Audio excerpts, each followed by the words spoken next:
मुंबईतील वाहतूक कोंडी कमी करण्यासाठी प्रियदर्शनी पार्क ते वरळी सी लिंक दरम्यान सुमारे 11 किलोमीटरचा कोस्टल रोड तयार करण्यात येतोय।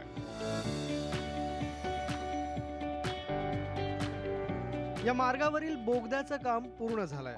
कोस्टल रोड प्रकल्प हा 2 भागात विभागला गेलाय, दक्षिण भाग आणि उत्तर भाग। यातील दक्षिण भागाचं काम अंतिम टप्प्यात आलंय, तर फेब्रुवारीत कोस्टल रोडचा पहिला टप्पा वाहतुकीसाठी खुला होणार आहे। वरळी वांद्रे सी लिंकला कोस्टल रोड जोडण्यात येणार आहे। वरळी ते वांद्रे सी लिंक इंटरकनेक्टसाठी लॉन्चर बसवण्यात आले। अतिशय महत्त्वाचा हा प्रोजेक्ट आहे। ज्या पद्धतीचे हे लॉन्चर्स आहेत, लॉन्चर्सचं नेमकं काम काय, टेम्पररी लॉन्चर्स कशा पद्धतीने काम करतात जेणेकरून इतक्या जलद गतीने कोस्टल रोड तयार होतोय। बेसिकली लॉन्चरचं काम आहे की आपले जे सेगमेंट्स आहेत ब्रिजचे ते उचलून आपल्या स्पॅनमध्ये ठेवायचं। लॉन्चरचं वेट आहे, हे लॉन्चरचं वेट आहे 1200 टन। हा लॉन्चर आपल्याला 2300 टनचा वेट उचलू शकतो आणि आपले टोटल जे सेगमेंट्स आहेत ते 22 सेगमेंट आहेत। त्याचं टोटल वेट आहे 2100 टन।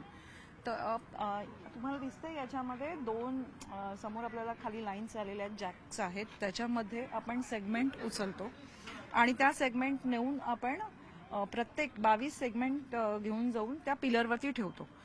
पण जोपर्यंत हे स्ट्रेस होत नाही पूर्णपणे तोपर्यंत त्याचं पूर्ण लोड हे लॉन्चर घेत असतं आणि त्याच्या अनुषंगाने आपण त्याला पहिला ड्राय मॅच करतो आणि पूर्ण ड्राय मॅच झाल्यानंतर ग्लू पोझिशनमध्ये ठेवतो आपण त्याला आणि मग ग्लुईंग करून त्याला त्यानंतर प्रीस्ट्रेस केलं जातं। स्ट्रेसिंग झाल्यानंतरच मग ह्या लॉन्चरचं काम संपतं आणि त्याला ते रिलीज केलं जातं आणि मग त्यानंतर ते लॉन्चर नेक्स्ट प्लॅनला जातं। मरीन ड्राईव्ह सारखाच लुक असलेल्या प्रियदर्शनी ते वरळी असा 7.7 किलोमीटर लांब आणि 20 मीटर रुंदीचा समुद्रकिनारी पदपथ मिळणार आहे। सागरी तटरक्षक भिंती उभारून वादळी लाटांपासून संरक्षण केलं जाणार आहे। वरळी दूध डेअरी परिसरात समुद्राला लागूनच बसण्यासाठी कठडा आणि ग्रीन स्पेस तयार करण्यात येतोय। मुक्त सभागृह, सायकल ट्रॅक, प्रसाधनगृह आणि बसण्याची व्यवस्थाही या ठिकाणी केली जाणार आहे। इथे आपण साधारण 150 मीटरचा जो आपला 20 मीटर रुंदीचा प्रॉमेनेड आहे ना, त्याचा एक मॉकअप केलेला आहे। म्हणजे हा प्रॉमेनेड कशा प्रकारे असू शकतो याचा बघण्यासाठी त्याला ग्रेनाइटचे नॅचरल स्टोन लावलेले आहेत, सायकल ट्रॅक केलेला आहे, साईडला झाडं लावलेले आहेत आणि हे काही बसण्याची व्यवस्था केलेली आहे आणि परत काही छोटे रोपं पण लावलेले आहेत। पहिल्या टप्प्यात मुंबईतील उत्तर आणि दक्षिण भागांना जोडताना इंटरचेंजेस असणार आहेत।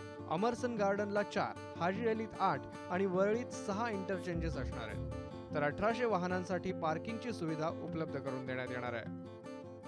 कशा पद्धतीचा हा संपूर्ण प्रोजेक्ट आहे? फेब्रुवारीमध्ये खरं तर याची सुरुवात होणार आहे। हो, त्यातला एक फेज जो आहे आम्ही फेब्रुवारीमध्ये चालू करण्याचं आमचं उद्दिष्ट आहे।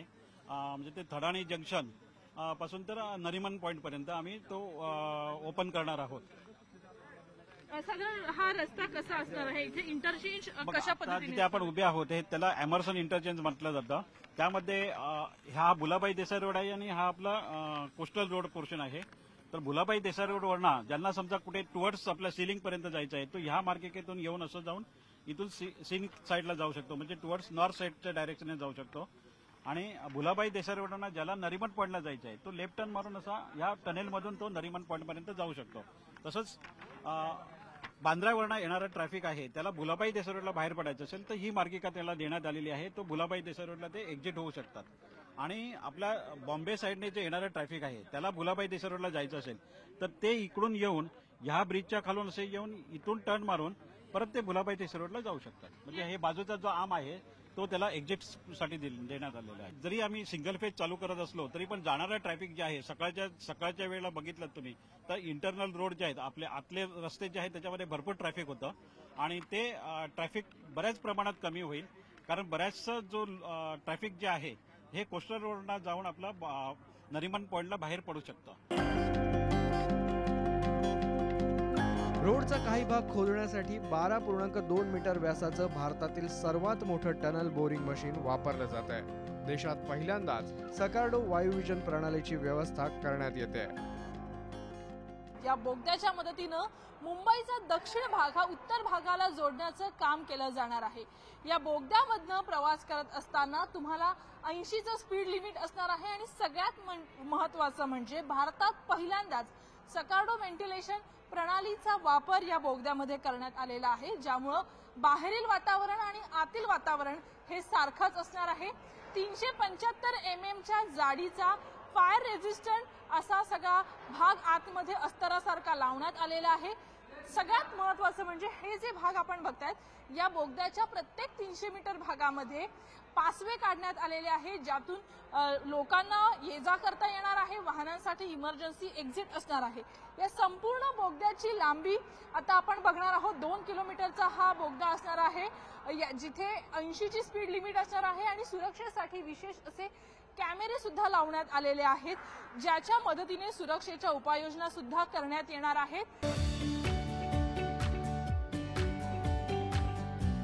बोगद्याला 375 मिलीमीटर जाडीचं अग्निप्रतिबंधक फायर बोर्ड बसवण्यात आलंय, तर आपत्कालीन निर्वासनासाठी 300 मीटरवर छेद बोगदे बांधण्यात आले आहेत. बाहेरची जी मोकळी हवा आहे ते स्वच्छ आपण घेणार आतमध्ये आणि आतून सोडणार आणि तशी मग ती हवा लिनियर वेने पुढे जाणार आहे. त्यामुळे आतमध्ये कुठेही व्हेंटिलेशनचा प्रॉब्लेम होणार नाही आहे. आणि हा टनेल आम्हाला संपूर्ण आमचा टनेल मे 2024 पर्यंत करण्याचा प्रयत्न आहे. पण आम्ही एक फेज थडानी जंक्शन पासून ती नरिमन पॉईंट साऊथ सेक्शन आमचा मिड फेब्रुवारीपर्यंत ओपन करण्याचा आम्ही प्लॅनिंग आखलेलं आहे.